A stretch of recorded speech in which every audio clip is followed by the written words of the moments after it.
నిన్ను చూసి హేళన చేసిన వారు, నీవంటే పడని వారు నీ పక్షపు వారుగా దేవుడు చేయబోతున్నాడు. హల్లెలూయా, చెప్పండి స్తోత్రం.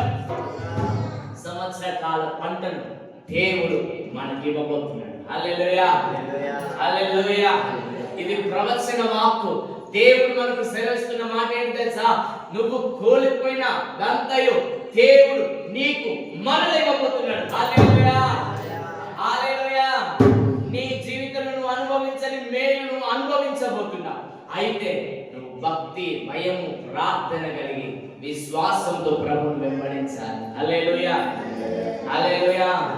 నీ జీవితంలో మేలు జరగాలి, అద్భుతం జరగాలన్న ఆదివారం బంద్ చేసి దేవుని సన్నిధికి రాకుండా ఉండడం ద్వారా నీకు జరుగుతుంది అనుకోకండి. హల్లెలూయా. రాకపోతే నీ దేవుని కోల్పోతావు. ఒక్క దినము ఆయన సన్నిధిలో కలిపితే ఎన్ని దినములు? 1000 దినములు ఆశీర్వాదం. నీకు అనారోగ్యం ఉన్న పరిగెత్తుకుంటురా, దేవుడు సన్నిధిలో గడిపినప్పుడు దేవుడు స్వస్థతని ఇస్తాడు. హల్లెలూయా, ఆమేన్, హల్లెలూయా.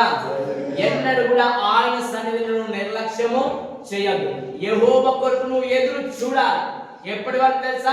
ఆయన కనికరం గల హస్తము మనపైకి దిగి వచ్చేంత వరకు మేము అక్కడి నుంచి ఏం చేయదు, వెళ్ళదు. అన్న కూడా వెళ్ళింది ఎక్కడికి?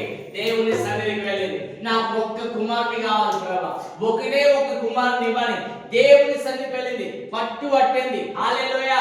ఇచ్చేంత వరకు దేవుని వైపు చూసింది, పొందుకున్నది. హల్లెలూయా. ఎలాగొచ్చింది తెలుసా? కన్నీరు నాట్యంగా మార్చబడి వచ్చింది. హల్లెలూయా.